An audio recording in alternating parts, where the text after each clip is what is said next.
अल्हम्दुलिल्लाहिल्लज़ी ख़लक़ल इंसान व बय्यन लिहिदायतिही अल-फ़राइद वल अहकाम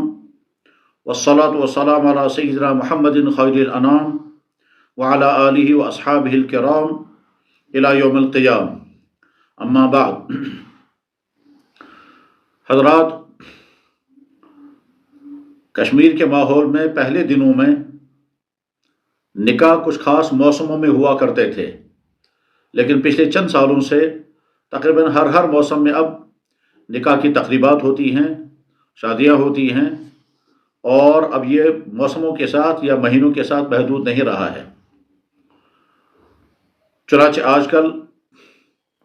और आज से चंद महीने पहले कसरत के साथ यहाँ निकाह की मजालिस मुनक़्क़िद होती थीं और इस तरह से नई नस्ल के रिश्ते होते थे। निकाह के मजालिस में बार बार शिरकत करने से और निकाह के मसाइल बार बार सामने आने से एहसास होता है कि चंद बातों की इस्लाह की तरगीब दी जाए। इसी गरज के लिए इस वक्त आपसे मुखातब होने का मौका मिल रहा है। हज़रात, निकाह जैसे इंसान की जिस्मानी ज़रूरत है, जैसे घरेलू ज़रूरत है, जैसे माशरती ज़रूरत है, ठीक इसी तरह से निकाह इस्लाम का हुक्म है, लिहाजा एक इबादत भी है। और जब मुसलमान निकाह को इस्लाम का हुक्म जान करके करेगा तो फिर उसकी ज़िम्मेदारी है कि वो निकाह के मुतालिक इस्लाम की तालीमात और इस्लाम के अहकाम को हर हाल में मलहूज़ रखे। निकाह के सिलसिले में जो संगीन गलती होती है वह है इसराफ, फजूल खर्ची और गैर शरई उमूर का इर्तिकाब। इस सिलसिले में बारहा तफसील के साथ मसाजिद में भी बयानात होते हैं, निकाह की मजालिस में भी बयानात किए जाते हैं कि निकाहों के अंदर जो गैर शरई चीज़ें होती हैं उनसे अपने निकाह की तकरीबात को महफूज रखना बहुत ज़्यादा ज़रूरी है। और अगर गैर शरई उमूर का इर्तिकाब होता है तो उसकी नहूसत उस इज़्दिवाजी ज़िंदगी पर इस तरह से मुसल्लत होती हैं कि बाद में सारी इज़्दिवाजी ज़िंदगी मुतासिर हो जाती है। हम मुसलमान हैं, अल्लाह के बंदे और अल्लाह के नबी की उम्मती हैं। मुसलमान होने की हैसियत से हमारी ज़िम्मेदारी है कि जैसे हम इबादत के मामले में अल्लाह के हुक्म की ताबेदारी करें और अल्लाह के नबी के तरीक़ों की फरमाबरदारी करें, ठीक इसी तरह से मुआशरती ज़िंदगी में, मामलात की ज़िंदगी में भी ज़रूरी है। मुआशरती ज़िंदगी का अहम तरीन पहलू निकाह है। निकाह के सिलसिले में अच्छी तरह से समझना चाहिए कि कौन कौन सी चीज़ें वो हैं जो इस्लाम में हराम हैं और हमारी निकाह के मजलिसों में वो बकसरत होती हैं। मसलन फजूल खर्ची होती है और फजूल खर्ची की कोई एक किस्म की नहीं। डेकोरेशन के नाम पर आज जो फजूल खर्चियाँ हो रही हैं, इसी तरह से मैरिज हॉलों के अंदर जो फजूल खर्चियाँ हो रही हैं, और इससे आगे बढ़कर के डांस और म्यूज़िक की महफिलें मुनक़्क़िद की जाती हैं। खानों में जो फजूल खर्चियाँ होती हैं, मर्दों और औरतों का आपस में जो इख्तलात होता है, ये सारी चीज़ें वो हैं कि जो इस्लाम में हराम हैं। और इन हराम चीज़ों का इर्तिकाब करके फिर ये उम्मीद रखना कि हमारे बच्चों के रिश्ते कामयाब हो जाएंगे, ये नहायत नादानी की बात है। निकाह के मजालिस में जिस मजलिस में निकाह पढ़ा जाता है उसमें चंद चीज़ों की इस्लाह की भी ज़रूरत है। उसमें पहली चीज़ ये है कि निकाह की मजलिस में आम तौर पर कश्मीर के अंदर वो लड़का मौजूद नहीं होता है जिस लड़के का निकाह होना हो, यानी दुल्हा मौजूद नहीं होते। दुनिया में कहीं भी ये सिस्टम नहीं है। हर जगह के मुसलमान मुआशरे में वो दुल्हा मस्जिद में मौजूद होता है जिसका निकाह होना होता है, लेकिन कश्मीर के मुआशरे में अगर पड़ोस के अंदर भी वो दुल्हा होगा तभी वो निकाह के मजलिस में नहीं आता है। अगर जिसमें शक नहीं है कि निकाह मुनाकिद हो जाता है, जैसे लड़की की तरफ से वकील होता है और निकाह मुनाकिद हो जाता है, ठीक इसी तरह से जब लड़के की तरफ से वकील होगा तो निकाह मुनाकिद हो जाएगा। मगर लड़की की तरफ से वकील भेजने की मजबूरी है कि बेटी जो है वो नामहरम मर्दों के सामने मजलिस में नहीं आ सकती, लेकिन लड़के की कोई मजबूरी नहीं है। तो इसलिए सबसे बेहतर यह है कि लड़का निकाह की मजलिस में खुद मौजूद होना चाहिए, ताकि वो ये सुने कि मेरा निकाह अगर पढ़ा गया तो किस तरह पढ़ा गया, निकाह के अंदर क्या बातें बताई गई, मेरा महर कितना मुकर्रर हुआ और वो महर अदा हुआ या नहीं, और वो अपने हाथ से अपने निकाह के कागज़ पर, दस्तावेज पर दस्तखत करे। इसके मुकाबले में अगर लड़का मजलिस में मौजूद नहीं होता है तो उसे ये भी पता नहीं होता है कि साहब निकाह में महर कितना तय हुआ और वो अदा भी हुआ या नहीं हुआ और बाकी रहा या कुछ ना। और अजीब बात यह है कि निकाह के तकरीबात की वजह से निकाह कागज़ देखने की फुर्सत भी नहीं मिलती, ख्याल भी नहीं होता चुनांचे हमारे सामने 10 मरतबा ये तजर्बात हुए। लड़के से पूछा गया निकाह कागज कहाँ है, उसने कहा मुझे पता ही नहीं। उससे पूछा गया तुम्हारा महर कितना तय हुआ, कहने लगे जी मैं मजलिस निकाह की मजलिस में मौजूद था ही नहीं। तुम्हारी तरफ से वकील बनकर कौन गया था, कहने लगा वो मुझे वो भी याद नहीं है, या याद आता है मगर उन्होंने निकाह के मजलिस में क्या किया है उसका मुझे मालूम ही नहीं है। फलिहाजा पहली बात जो अर्ज करने की वो ये है कि लड़के को खुद निकाह के मजलिस में मौजूद होना चाहिए और हर तरह कोशिश करनी चाहिए कि लड़का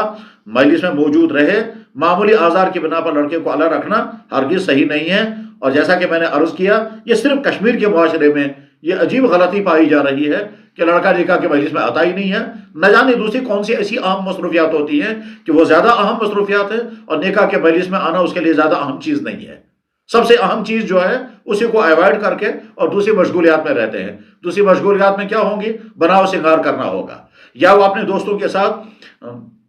मजलिस आराई करेंगे और निकाह के मजलिस में खुद नहीं आएंगे। बहरहाल ये रवैश बदलने की चीज़ है। लड़के को खुद निकाह के मजलिस में मौजूद रहना चाहिए ताकि वो सुने, वो समझे, उसे मालूम हो कि निकाह के तकाजे क्या हैं, निकाह के अहकाम क्या हैं और अगली इज़्दिवाजी ज़िंदगी मुझे कैसे गुजारनी है। वहाँ निकाह के मजलिस में निकाह के मुतालिक जो कुछ बयान किया जाता है, जिसका निकाह होना होता है वो होता ही नहीं है, तो बयान अजनबी उसे को सुनाया जा रहा है। वहाँ अगर हम शौहरों के हुकूक बयान करते हैं, बीवी के हुकूक बयान करते हैं, तो उन लोगों को सुना रहे हैं जो जिनको शौहर बनना ही नहीं है आज, या बने हुए हैं, जिसके लिए ये सारी निकाह की मजलिस होती है वो शख्स मौजूद ही नहीं होता। लिहाजा सबसे पहली बात यह है कि निकाह की मजलिस में शौहर का खुद का मौजूद होना बहुत ज़्यादा ज़रूरी है। दूसरी चीज़, अगर वकील बन करके आ रहा है, चाहे लड़के की तरफ से आ रहा है या लड़की की तरफ से, अवलन तो लड़के की तरफ से वकील आना नहीं चाहिए, लड़का खुद मौजूद होना चाहिए। लेकिन अगर लड़की की तरफ से वकील भेजा जा रहा है, खास तौर पर इस सूरत में कि जब लड़का मौजूद न हो और वो किसी दूसरे शहर में हो या दूसरे मुल्क में हो और उसकी तरफ से निकाह के मजलिस में वकील आया, इसी तरह से लड़की की तरफ से वकील आया, तो उस वकील को अपनी जिम्मेदारी अच्छी तरह से समझनी चाहिए। बाद दफ़ा वकील आते हैं, उनसे पूछते हैं लड़के का नाम क्या है, उसको लड़के का नाम ही मालूम नहीं होता। उससे पूछते हैं कौन सी बेटी की तरफ से वकील बनकर क्या है, तो वो दूसरों से पूछता है कौन सी बच्ची का निकाह है। फिर वकील से पूछते हैं साहब महर कितना तय हुआ, वकील कहता है जी मुझे पता ही नहीं है, ये इन्होंने खुद आपस में महर तय किया होगा। वकील को वकील बनने के माना ये है कि वो तमाम चीज़ों की मालूमात लेकर के आए, जिम्मेदार बन करके आए और वो ये समझे कि मेरे हाँ और ना कहने की बिना पर यह निकाह मुनअक्किद होगा। लिहाजा वकील अपने आप को सरसरी तौर पर मजलिस निकाह में लेकर के ना आए। बाज़ सोसाइटियों में हमने देखा बड़े एहतमाम के साथ वकील इजाज़त दे करके जाता है निकाह के मजलिस से, फिर दुल्हन से पूछने के लिए जाता है, फिर दुल्हन से वापस पूछ करके फिर वो बिस्मिल्लाह पढ़कर कलमे शहादत पढ़ करके फिर अपनी वकालत बयान करता है। ये तरीका बहुत बेहतर तरीका है। लेकिन एक वकालत का तरीका ये है कि किसी आदमी को कहा आप हमारी तरफ से वकील बन गए, न वो लड़की से पूछते हैं और पूछते हैं तो याद भी नहीं रखते ठीक तरह से और महर के बारे में कोई तफसीलात नहीं मालूम करते। बहरहाल वकील को अपनी वकालत के लिए किन किन चीज़ों को समझना है ये सीख करके जाया करें। वकील बनाने में बहुत सारे जगहों पर गलती होती है कि नामहरमों को वकील बनाते हैं। याद रखना चाहिए बेटी की तरफ से वकील बनने का सबसे पहला हक वालिद को है, उसके बाद नंबर 2 पर भाई को है, फिर चाचा को है, फिर मामू को है, यानी वो लोग कि जो महरम हैं उनको वकील बनाना चाहिए। बाद दफ़ा हमारे यहाँ निकाह के मजालिस में वकील और गवाह बन करके अजनबी लोग जाएंगे और वो अजनबी लोग जो हैं वो नामहरम होते हैं,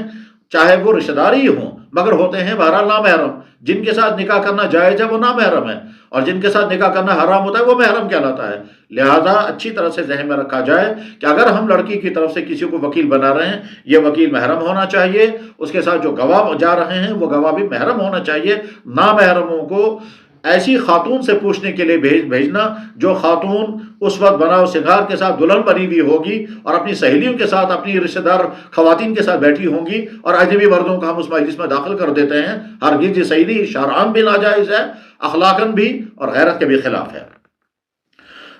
निकाह की मजलिस में एक अहम तरीन है जिसको अच्छी तरह से क्लियर किया जाना चाहिए, वह है हमारी मजलिसों का थान निकाह। याद रखें लफ्ज़ थान सिर्फ यहाँ कश्मीर के कश्मीरी बोलने वाले ख़ानदानों में राइज है। वादी कश्मीर में जो हमारी गुजर बरादरी अहले ईमान है, जो हमारी बकरवाल बरादरी मुसलमान भाई हैं, जो हमारी पहाड़ी बरादरी है, जो पख्तून बरादरी है, जो पहाड़ों में रहने वाले भाई हैं, जो ग्रेस करना वगैरह के रहने वाले हमारे भाई हैं, उनके यहाँ लफ्ज़ थान है ही नहीं। ये थान सिर्फ कश्मीरी बोलने वाले हमारे उन भाइयों के यहाँ राइज है जिनकी आबादी بس یہاں قاضی کوٹ سے لے کر کے کپواڑہ تک کی ہے، اور ان 2-4 ضلعوں کے اندر کشمیری بولنے والے بھائیوں کے اندر یہ لفظ نکاح تھان رائج ہو گیا ہے۔ اور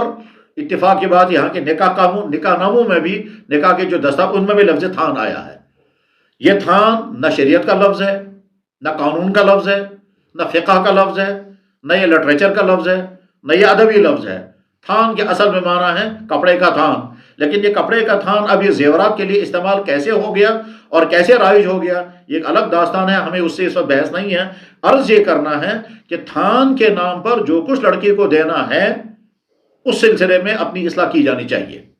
پہلی بات یہ ہے کہ تھان کے نام پر کوئی چیز نہیں دینی چاہیے۔ جو کچھ آپ دے رہے ہیں، چاہے وہ نقد پیسہ ہو، چاہے وہ کرنسی ہو، چاہے وہ زیورات ہوں، چاہے وہ پونڈز ہوں، جو بھی چیزیں آپ دے رہے ہیں نقدی یا زیورات، یہ سارے کے سارے مہر میں دیے جائیں، تاکہ لڑکی عاجز ان کا مالک بن جائے، اور اس کے بعد پھر آئندہ اس سلسلے میں کوئی نزاع اور کوئی اختلاف رائے باقی نہ رہے۔ اگر آپ مہر طے کر چکے ہیں کہ صاحب ہم مہر اتنا دیں گے، اور مہر کے علاوہ جو زیورات آپ لا رہے ہیں یہ زیورات آپ اپنی رضامندی، اپنی خوشی سے لا رہے ہیں، تو پھر ان کو بطور تحفہ کو دیا جانا چاہیے، تحفے کے علاوہ نہیں۔ اگر آپ بطور تحفہ کے، بطور گفٹ کے، بطور ہدیہ کے نہیں دینا چاہتے ہیں تو پھر نہ دینا ہی بہتر ہے۔ یاد رکھیں، یہ جو تھان کے نام پر جو کچھ دیا اور لیا جاتا ہے، اس کی 3 صورتیں ہو سکتی ہیں۔ یا یہ مہر میں انکلوڈ، سب سے بہتر یہی ہے، یا یہ بطور تحفہ کے دیا جائے۔ زوجین کے درمیان تحفوں کے تبادلے ہوتے ہیں، اور ہر زمانے میں ہوتے ہیں۔ آج بھی مسلمان سوسائٹیوں میں ہر جگہ تحفوں کے لینے اور دینے کا خوب رواج پایا جاتا ہے، اور اس سے محبتیں بڑھتی بھی ہیں۔ تو بطور تحفہ کے دینے اور لینے میں کوئی مذائقہ نہیں ہے۔ تیسری شکل یہ ہے کہ تھان کے نام پر جو کچھ دیا جا رہا ہے وہ دیا جا رہا ہو صرف استعمال کرنے کے لیے، اور آگے چل کر کے واپس لینے کا ارادہ ہو۔ اگر آپ استعمال کے لیے کوئی چیز دے رہے ہیں تو نکاح مجلس میں اس کو واضح کرنا ضروری ہے کہ ہم تھان کے نام پر یا جو زیورات ہم دے رہے ہیں، یہ زیورات ہم دے رہے ہیں صرف استعمال کرنے کے لیے۔ آئندہ لڑکے کو اختیار ہے، جب چاہیں وہ واپس لے سکتے ہیں، لیکن چونکہ نکاح کے مجلس میں یہ چیز واضح نہیں کی جاتی ہے، اس لیے آگے چل کر جب اختلافات ہوتے ہیں اور تھان پر جھگڑے ہو جاتے ہیں، لڑکے والے کہتے ہیں یہ ہمارا حق ہے، لڑکی والے کہتے ہیں یہ ہمارا حق ہے، لڑکا والا کہتا ہے کہ جناب مہر شریعت نے لازم کیا، وہ میں نے ادا کیا ہے، مہر شریعت نے لازم کیا ہی نہیں، ہم نے جو کچھ دیا ہے وہ واپس کر دیا جائے۔ لڑکی والے یہ کہتے ہیں کہ اگر جب نکاح کے مجلس میں یہ چیز ہمیں دی گئی ہے تو آج واپس کیوں لی جا رہی ہے۔ اس وقت نہ مفتی فیصلہ کر پاتے ہیں، نہ کوئی جج فیصلہ کر پاتا ہے، نہ برادری کے ذمہ دار حضرات فیصلہ کر پاتے ہیں، اور اس میں پھر کبھی حق تلفیاں ہوتی ہیں، زیادتیاں ہوتی ہیں، بد کلامیاں ہوتی ہیں، اور اس طرح سے کبھی غیر شرعی طور پر لینے اور دینے کا سلسلہ ہوتا ہے۔ وجہ اس کی یہ ہے کہ دیتے اور لیتے وقت معاملہ صاف نہیں ہوتا۔ اس لیے اس سلسلے میں واضح طور پر سمجھ لینا چاہیے کہ جو کچھ دیا جا رہا ہے سب سے بہتر یہ ہے کہ سارا کا سارا مہر میں شامل کیا جائے۔ چنانچہ نکاح کے مجلسوں میں بعض دفعہ ہم نے دیکھا کہ لڑکے کی طرف سے بولنے والا شخص، چاہے لڑکا موجود ہو یا اس کی طرف سے کوئی وکیل آیا ہو، وہ کہتے ہیں کہ جناب ہم نے جو کچھ لایا وہ سارا کا سارا مہر ہے، اور اس کے بعد نکاح کاغذ میں لکھنے میں بڑی آسانی ہوتی ہے، جو کچھ انہوں نے لایا ہے نقدی اور جنس اور جو کچھ لایا ہے زیورات وغیرہ سارا کا سارا مہر، اور مہر ادا ہو گیا تو لڑکا بھی فری ہو گیا۔ دوسری صورت یہ ہے کہ اگر آپ مہر طے کر چکے ہیں کہ مہر اتنا لڑکے والوں کو دینا ہے، اس کے علاوہ اگر آپ اس خاتون کے لیے، اس ہونے والی دلہن کے لیے کوئی چیز لے کر کے آئے ہیں، آپ صاف صاف کہتے ہیں یہ ہماری طرف سے اس کے لیے ہدیہ ہے، ہماری طرف سے تحفہ ہے، ہم بطور گفٹ کی یہ چیزیں دے رہے ہیں، اور وہاں نکاح کاغذ میں نکاح پڑھنے والے اچھی طرح نوٹ کر لیں کہ یہ جو کچھ انہوں نے دیا ہے وہ اپنی رضامندی سے دیا ہے، مطالبے کے بغیر دیا ہے، اور بطور تحفہ کے لڑکی کی ملکیت بن گیا،